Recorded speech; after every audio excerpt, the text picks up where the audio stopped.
Olá pessoal, sejam bem-vindos a mais uma videoaula e na aula de hoje iremos aprender um pouco mais sobre substâncias orgânicas. Na última aula falamos sobre glicídios e lipídios, ou seja, carboidratos e lipídios. Hoje iremos falar de outras substâncias orgânicas, os aminoácidos. Lembrem-se que estamos falando apenas de substâncias que existem nos seres vivos, tá bom? Que só pertencem aos seres vivos e só são fabricados a partir dos seres vivos, tá ok? Então vamos adentrar no mundo dos aminoácidos na aula de hoje. Aminoácidos, pessoal, podemos dizer que é a menor parte das proteínas. Daqui a pouco irei falar para vocês o que é uma proteína. Mas imagine que um aminoácido, ou melhor, imagina que uma proteína é um muro, certo? É um muro que compõe seu corpo. O aminoácido, então, vai ser a menor parte da proteína. Imagina que o muro ele é feito de tijolos. Está aqui os tijolos sendo feitos, ó, que vai compor esse muro. Pessoal, logo, a proteína é todo o muro. Os aminoácidos seriam cada tijolinho desse. Cada tijolinho desse equivale a um aminoácido. Então, logo os aminoácidos vão compor as proteínas. Tá bom? Cada tijolinho.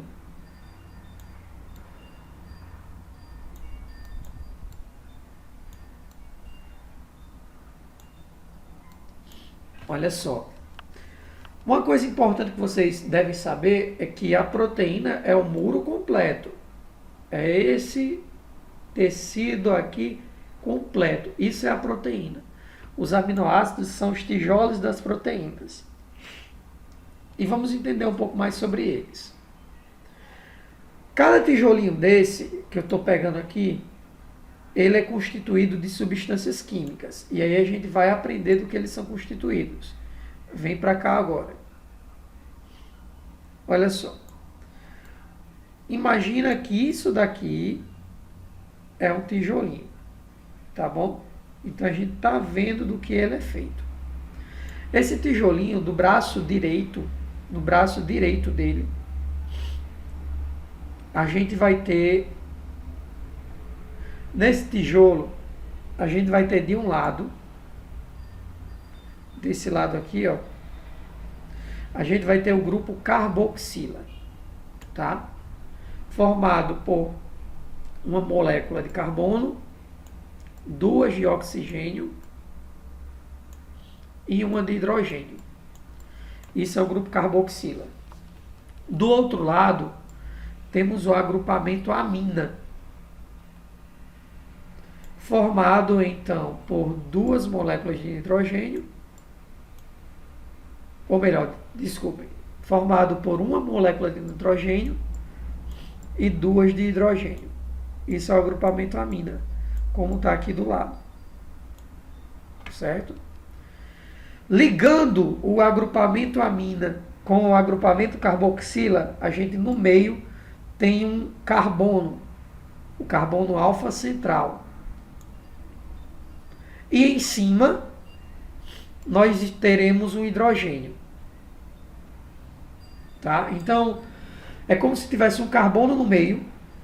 No braço direito, a gente vai ter um grupo. No outro braço esquerdo, a gente vai ter outro grupo. E em cima, teremos o hidrogênio. Mas aqui embaixo do carbono central, a gente tem uma molécula chamada R, ou seja, radical livre. O que são esses radicais livres? São conjuntos de moléculas diferentes químicas. O que vai diferenciar um aminoácido do outro é justamente esse radical livre. Certo? Todos os aminoácidos são iguais, referente ao agrupamento amina, o carbono central e o agrupamento carboxila e o hidrogênio. Todos têm a mesma configuração. Só o que vai mudar é esse radical livre. Que a gente vai entender aqui, olhando do lado, por exemplo, na figura ao lado, a gente vê três tipos de aminoácidos. Aqui é o aminoácido 1, aminoácido 2 e o aminoácido 3. Qual a diferença de um para o outro? Todos eles vão ter agrupamento amina. Você pode ver aqui, ó. Todos os outros têm agrupamento carboxila. Todos eles têm o hidrogênio central, o hidrogênio superior, desculpe. Todos. Todos têm o carbono central. Então até agora está tudo igual, mas eles são aminoácidos diferentes, logo eles têm que ter estruturas diferentes. Então o que vai diferenciar é o radical livre. Nesse aqui embaixo nós temos o hidrogênio, que portanto esse será um aminoácido chamado de glicina. Desse outro lado a gente tem esse complexo químico aqui, tá? Isso aqui já torna ele um outro tipo de aminoácido. Então cada aminoácido se diferencia um do outro devido ao radical livre, que é essa estrutura de baixo. Nesse outro caso aqui, temos uma estrutura química também diferente, que inclusive temos enxofre em sua composição. Então o que diferencia de cada um é justamente o radical livre. Ok? Uma coisa importante que vocês têm que perceber é o seguinte. Aqui eu tenho a junção de dois tipos de aminoácidos. Aqui eu tenho o aminoácido 1 e aqui eu tenho o aminoácido 2 desse outro lado. Quando eles se juntam para formar uma proteína, a junção deles é basicamente assim, olha só, um do lado do outro se ligando para formar a proteína, um do lado do outro. Aqui eu tenho um aminoácido, aqui eu tenho outro aminoácido, aqui eu tenho outro. A junção deles vão formar uma proteína. Quando eu vou juntar os aminoácidos, o que vocês têm que saber primeiramente? Primeiro, que o grupo carboxila, esse aqui tem o carbono, esse grupo, se junta com o agrupamento amina, que é o agrupamento do nitrogênio. É sempre esse lado aqui, ó, esse lado se juntando com esse lado, certo? É sempre o grupo carboxila se unindo com o agrupamento amina. E quando isso ocorre, quando junta dois aminoácidos, perde uma molécula de água. Quando dois aminoácidos se juntam, sempre vai perder uma molécula de água. Isso é o que a gente chama de síntese por desidratação ou condensação, né?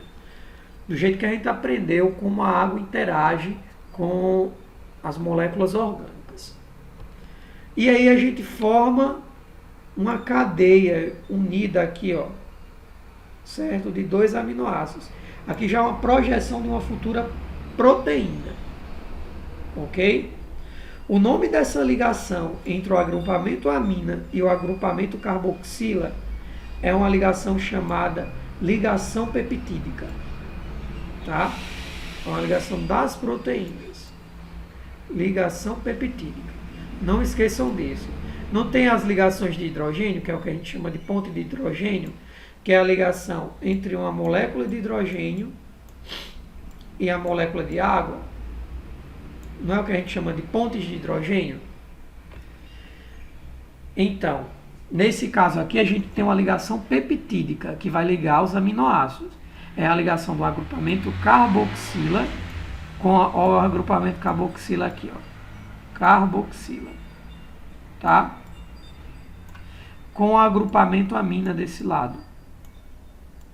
E toda vez que junta os aminoácidos,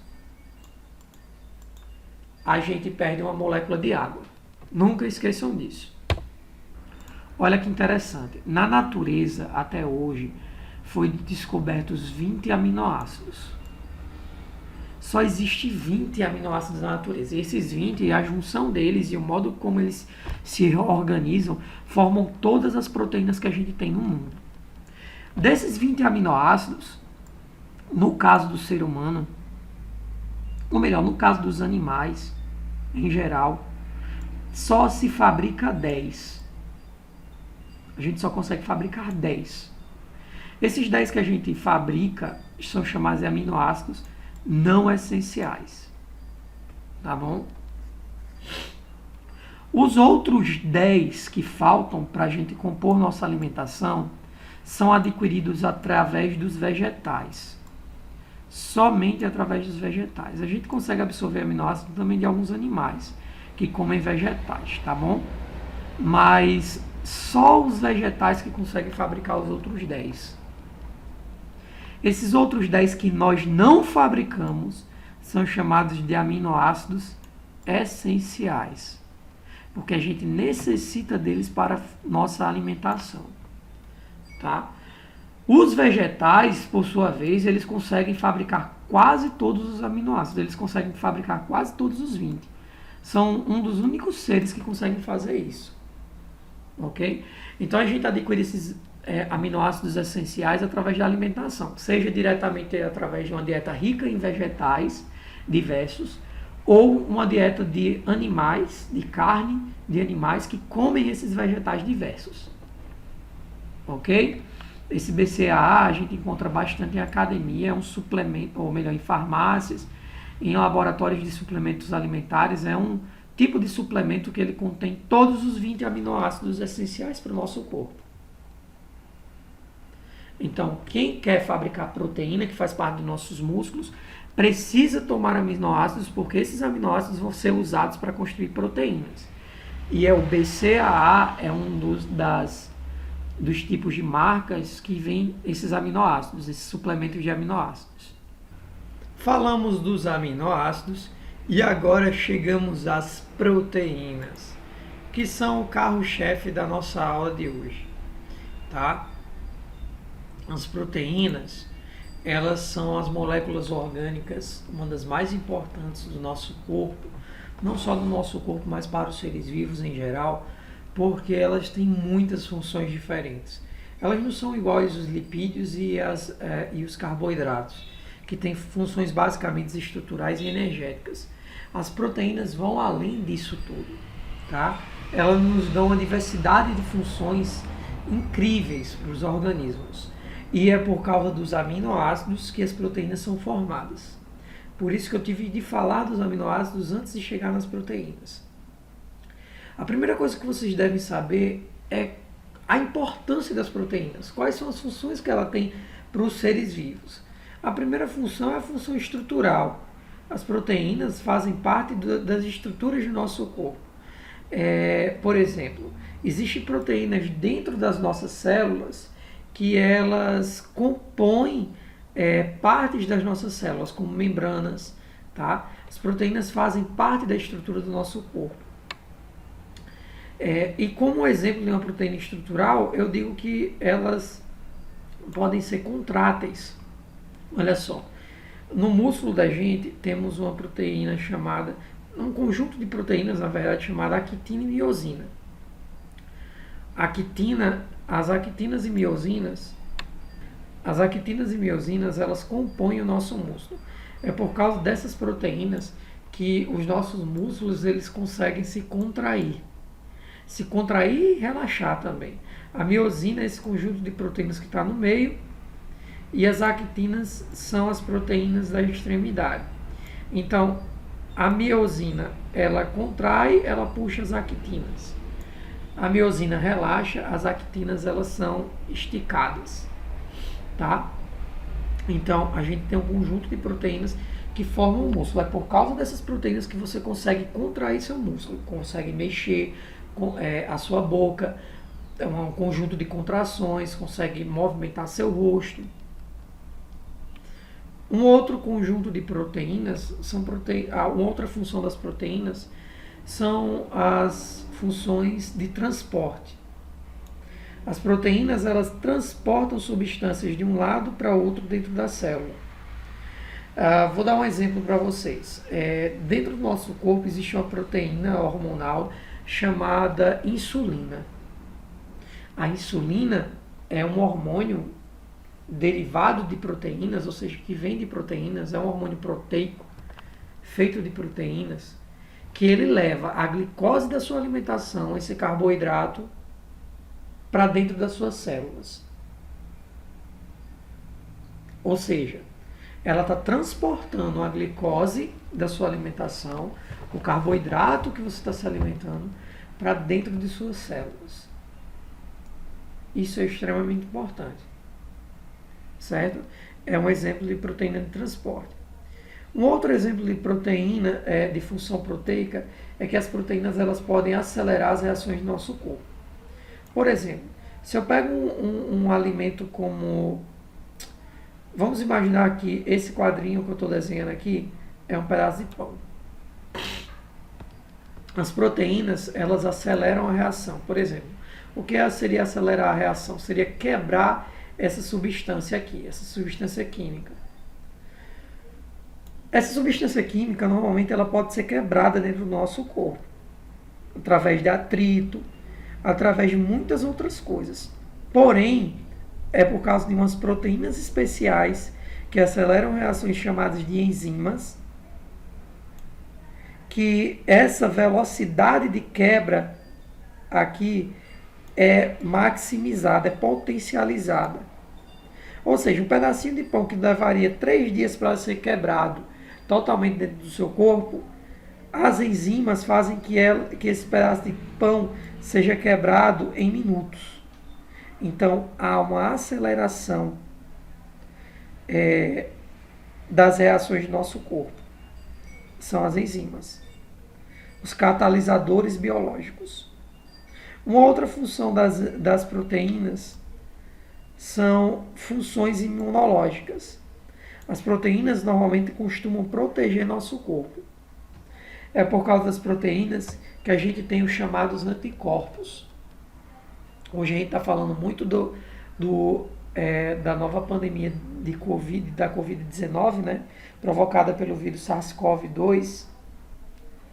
E as vacinas, elas fazem com que nossas células de defesa, elas criem anticorpos para combater esse vírus. Anticorpos são proteínas especiais de defesa fabricadas pelos glóbulos brancos. Essas proteínas costumam bloquear o vírus e impedir que ele entre dentro das nossas células e provoque a doença. Então, as proteínas também têm função imunológica. Um grande exemplo são os anticorpos. Seguindo adiante. Para uma proteína se formar, ela precisa de vários aminoácidos. E esses aminoácidos, eles se reúnem em estruturas. Certo? Imagina que cada bolinha dessa é um aminoácido. O conjunto dessas bolinhas, ou seja, essa fileira que eu estou fazendo aqui, é uma proteína. A proteína ela tem seus estágios estruturais de estrutura que permitem que ela seja funcional ou não, ou melhor, que permitem que ela esteja funcionando ou não. Veja bem, imagine que a proteína é todo esse fio de telefone, tá bom? Esse primeiro estágio aqui, que é o estágio que o fio está reto, semelhante ao que eu desenhei aqui, ó, esse colarzinho de conta, aqui ó, esse colarzinho de conta, é o que a gente chama de estrutura primária, certo? Estrutura primária. Estrutura primária da proteína. A proteína aqui ela não vai estar funcional, ela não vai estar ativa. Essa outra estrutura aqui, em que as proteínas elas estão um pouco mais enroladinhas, parecendo um fio de telefone, é o que a gente chama de estrutura secundária. Na estrutura secundária, os aminoácidos eles estão ligados, mas a formação também de pontos de hidrogênio. E as proteínas ainda não estão prontas para serem usadas. Quando, tá vendo essa outra parte aqui, ó, em que o fio de telefone fica todo enrolado, essa seria então a estrutura terciária. Nessa estrutura terciária, as proteínas estarão funcionalmente ativas. Elas serão funcionais, certo? E o que caracteriza essa estrutura? Além dos aminoácidos, das pontes de hidrogênio que tem na estrutura secundária, teremos ainda mais pontes de hidrogênio sendo formadas. E aí a proteína ela vai ter uma conformação toda embolada, toda enrolada, certo? Toda embolada aqui, ó. Essa estrutura terciária é a mais importante, porque torna a proteína uma proteína funcional. Existe uma quarta estrutura que algumas proteínas têm. Às vezes, duas proteínas, olha só, estou desenhando uma e estou desenhando outra. Às vezes, duas ou mais proteínas, na forma terciária, elas se unem uma com a outra e formam um complexo estrutural que a gente chama de estrutura quaternária. Aqui ela também está completa, tá bom? Ela está funcionalmente ativa.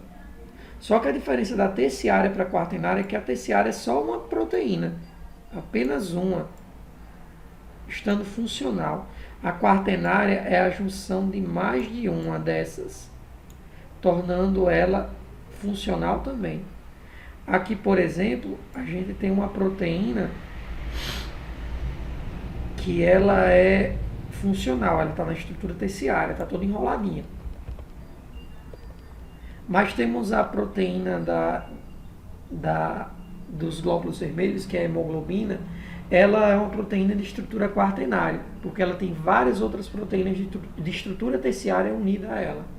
Agora falemos um pouco sobre algumas características das proteínas, tá bom? Imaginem que essa é a estrutura natural de uma proteína. E ela consegue atuar numa temperatura de 36 graus Celsius.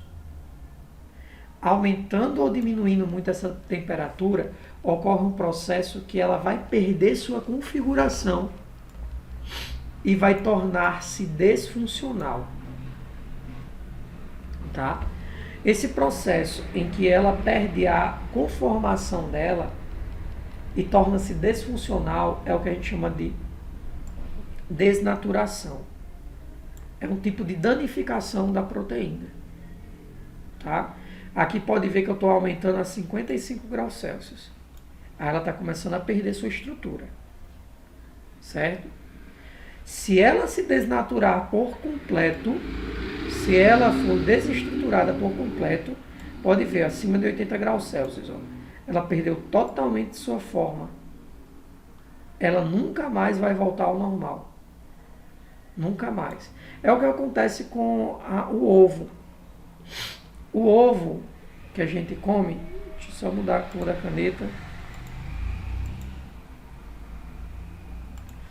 O ovo que a gente come, ele tem várias proteínas, tanto na clara quanto na gema dela.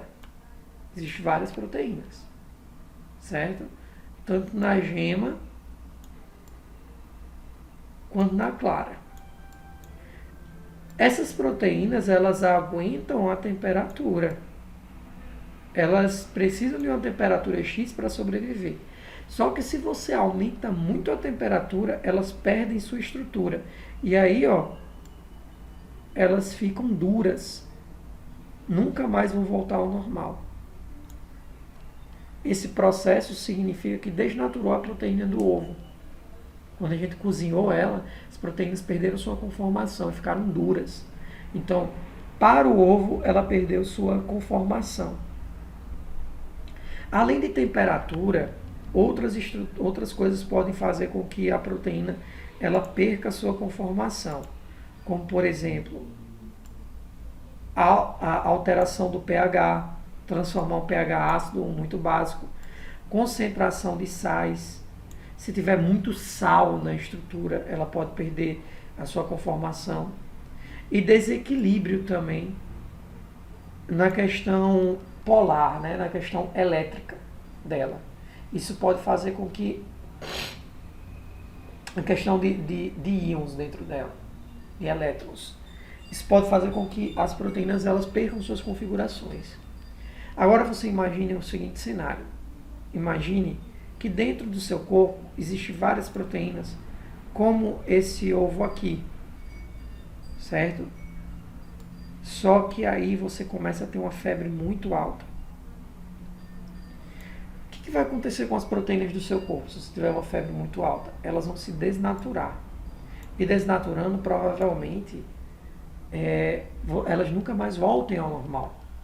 Se o sangue ele vai ficar, então, pastoso, por exemplo, igual esse ovo aqui, ó, cozido, igual esse ovo aqui, tá? Você não vai ter mais defesa contra agentes infecciosos. É por isso que quando dá uma febre muito alta, nosso corpo entra em convulsão, porque as proteínas estão desnaturando. E é imprescindível, é importantíssimo que a gente não tenha uma febre alta, não tenha uma digamos, controle nossa febre. Quando estiver subindo muita temperatura, corra para debaixo do chuveiro para descer a temperatura do seu corpo. Porque senão suas proteínas começam a se desnaturar. E aí você entra em convulsão. É isso que está ocorrendo no seu corpo. Pessoal, vamos falar um pouco agora sobre as enzimas, que são proteínas especiais que aceleram as reações. Tá bom? Em geral, pessoal, todas as proteínas, todas as enzimas são feitas de proteínas. Porém, existem enzimas que elas são derivadas de RNA, de ácido nucleico. A gente vai ver isso lá na frente. Nesse caso, as enzimas derivadas os catalisadores derivados de RNA são chamados de ribozimas, tá? As enzimas são catalisadores biológicos apenas de proteínas, tá bom? Feitos de proteínas. Aí vamos entender um pouquinho mais sobre as enzimas. Lembra que eu disse que as enzimas elas aceleram reações? Então vamos imaginar aqui o seguinte: aqui nós temos a sacarose, um carboidrato, um disacarídeo, tá? Feito de 2 monômeros de carboidrato, ou seja, 2 monossacarídeos. A sacarose, portanto, ela precisa ser quebrada quando ela entra dentro do nosso corpo. Sacarose é o açúcar branco que a gente come, é o açúcar da cana-de-açúcar e entre outros. Existe uma enzima, ou seja, uma proteína, que vai acelerar essa quebra. É a chamada sacarase. Qual é o nome dessa enzima? Então, a sacarose, que é o que a gente vai chamar de substrato, é o que vai ser quebrado, tá? O que for quebrado a gente chama isso de substrato. Ok? Substrato. Ele vai se ligar à enzima. E é uma ligação perfeita. Note que a enzima aqui, ela já tem aqui uma estrutura chamada sítio de ligação, que ela vai se encaixar perfeitamente com o substrato. Certo? Portanto, é uma ligação que a gente chama de chave-fechadura. Cada enzima se liga perfeitamente a seu substrato. Perfeitamente. Tá? Essa enzima aqui, que degrada a sacarose, a sacarase, não vai se ligar a outro substrato. Por exemplo, ela não se liga ao amido. Ela não se liga a outras proteínas, ela só se liga ao substrato sacarose. É o que a gente chama de modelo chave-fechadura. A enzima vai ser como se fosse uma fechadura ou uma chave que vai se ligar perfeitamente ao substrato. Tá? Só essa chave abre essa fechadura. E aí vamos olhar o que acontece no desenho.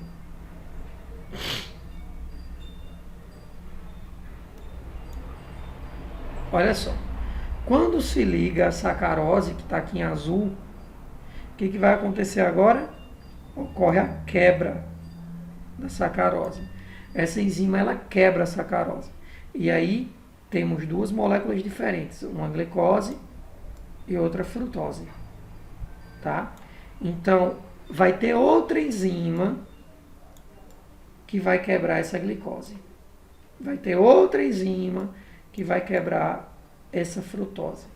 Logo, então, as enzimas, elas são específicas. Existe um conjunto de enzimas para cada tipo de substrato diferente. Tá bom? Enzimas têm uma quantidade limitada dentro do organismo. É por isso que quando você vai para um rodízio de pizza que come tanta massa, mas tanta massa, vai demorar um pouco para o seu corpo ele degradar essa massa. Porque o seu corpo tem uma quantidade de enzimas limitadas. Então vai demorar algum tempo para degradar, por isso que a digestão nesse caso vai demorar algum tempo. Tá bom? Continuando. Após terminar esse processo de quebra do substrato, que a gente viu aqui, ó, que ela quebrou o substrato, as enzimas elas permanecem intactas. Elas estão prontas para quebrar outra sacarose. Entendeu? Elas estão intactas. E normalmente o nome delas, por exemplo, é essa daqui, ó. Sacarase. Tá? Sacarase. O sufixo ase significa... O sufixo ase significa que é uma enzima. Por exemplo, amilase. Terminou com ase, normalmente é uma enzima. É uma enzima que degrada o que? Amido. O prefixo já está dizendo o que degrada. Essa aqui vai degradar o que? Sacarose. Começa com sacará, então vai degradar sacarose. Vamos ver outras características aqui das enzimas. Às vezes, as enzimas, elas têm essa denominação aqui chamada apoenzimas, que são a parte proteica da enzima, mas além dessa proteína, elas precisam de alguma substância chamada de cofator. O cofator pode ser um sal mineral, como por exemplo o ferro, tá? Pode ser o manganês, pode ser algum sal mineral, como também pode ser uma vitamina. Se for um sal mineral, a gente chama de cofator normalmente. Mas se for uma vitamina, que é uma substância orgânica, a gente vai chamar de coenzima. Tá?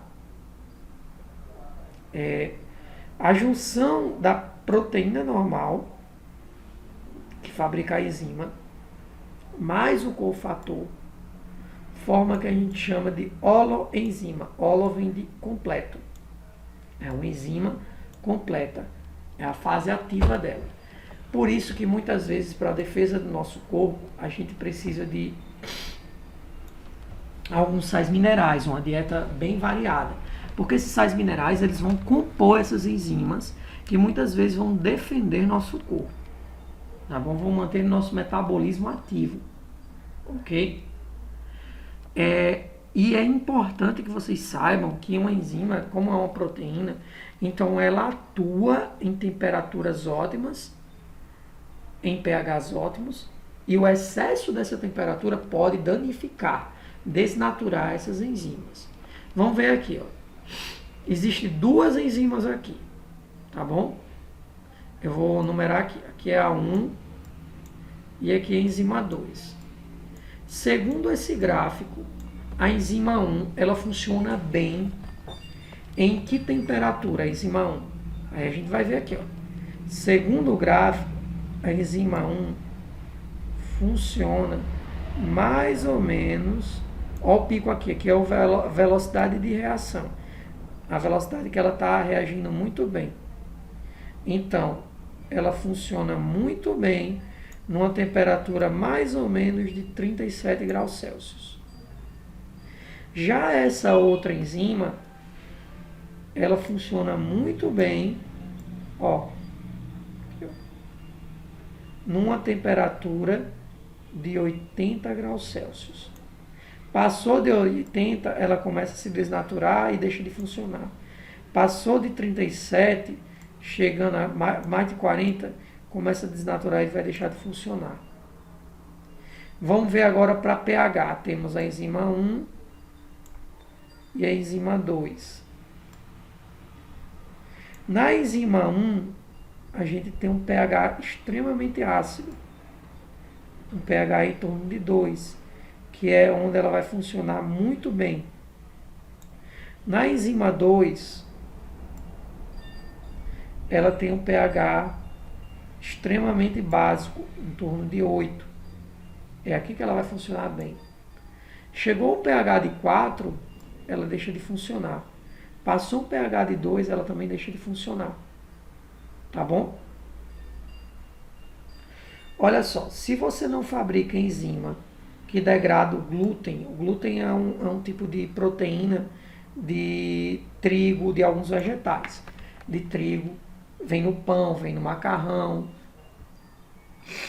Então, se você não tem a enzima que degrada o glúten, essa proteína dos vegetais, você pode ter uma doença chamada doença celíaca. Que essa doença é uma doença bem complicada, que pode inflamar seu corpo, você fica muito inchado, tem casos de diarreias e tem casos que você pode até morrer. E existe um aminoácido chamado fenilalanina, que esse aminoácido, se você não degrada ele, vem muito nas carnes, vem também no leite. Se você não tem a enzima que degrada esse aminoácido, você tem uma doença chamada fenilcetonúria. Olha que interessante, pessoal. A falta de enzimas no seu corpo. Se você se alimentar de algo que não tenha isso, se você se alimentar de algo e você não tiver algo para degradar o que você se alimenta, você vai ter uma alergia. É o caso das pessoas que têm alergia ao açúcar do leite, a lactose. A lactose é uma alergia que é ocasionada porque a gente não consegue degradar o açúcar do leite, a lactose. A gente não tem uma enzima que degrada o açúcar do leite. Quem não tem essa enzima ou tem muito pouca delas, o açúcar do leite passa direto pelo seu trato intestinal e causa diarreia. Então a gente precisa ter algo para degradar isso. Tem animais que se alimentam de coisas mortas, né? de material morto, matéria orgânica morta, como por exemplo o urubu. O urubu ele tem enzimas especiais, ou se não tiver enzimas, tem seres vivos como bactérias que vivem dentro dele, que degradam essa matéria orgânica morta. Se a gente comer algo podre, a gente provavelmente vai morrer, porque a gente não tem as enzimas que degradam essa matéria orgânica morta. Só para vocês terem uma ideia. Pessoal, vou passar um vídeo. Ele é um vídeo em inglês, mas é de fácil entendimento, explicando um pouco sobre as enzimas. E aí eu posso parar um pouco e explicar cada passo do vídeo. Tá bom? Enzimas. O poder das ferramentas da natureza. Hey, Professor. Just the other day, I saw this small man swallow an entire steak bigger than the size of his head. And it got me to thinking, how could he possibly digest all that in just a few hours? Então ele disse, professor, eu vi um dia que quando eu me alimento de algumas coisas, essas coisas elas podem sofrer reações dentro do meu corpo. and pieces that Então, fall into the quando um pedaço de stomach, carne you might entra no already seu know that the estômago, stomach contains a powerful acid that a can primeira dissolve coisa que even ocorre metals. But é o what ácido. O ácido estomacal, ele ajuda a dissolver os alimentos, certo? E ele é tão forte, o ácido do nosso estômago, que ele equivale a um ácido que degrada até metais. you did not know is that this acid is not what ultimately breaks Então, o down the ácido ele steak. degrada a carne. No, it's very tiny and special molecules called enzymes that do the job. Só que no ácido tem umas moléculas especiais chamadas de enzimas. Olha as enzimas aí que estão dentro do ácido do nosso estômago. Strangely, these enzymes find the stomach acid a cozy place to work in. Whoa! It's like small piranhas finishing up a whale in a sea of acid. Imagine Então ele está dizendo aí que as enzimas elas degradam a carne como se fossem essas piranhas degradando esse peixe maior. what I could do with that.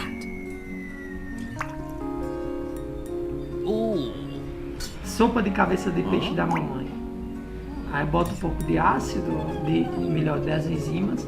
As enzimas começam Well, a it doesn't degradar work that essa way. sopa. What do you mean it doesn't work that way? I knew you were going to say that. To find out, you need O to que know são what enzimas? exactly enzymes are and how they work. Whenever you're ready, click Next to continue. What are enzymes? Pronto, ela They vai are explicar. proteins that speed up chemical reactions. Isso aí é uma enzima, pessoal. Without them, reactions can still occur, but they Elas would be aceleram too as slow to reações support do nosso life. estômago, There are certo? Do many nosso different corpo. types of enzymes, and they come in all manner of shapes and sizes. E tem For duas example, formas de enzimas aí. A gente tem a enzima 1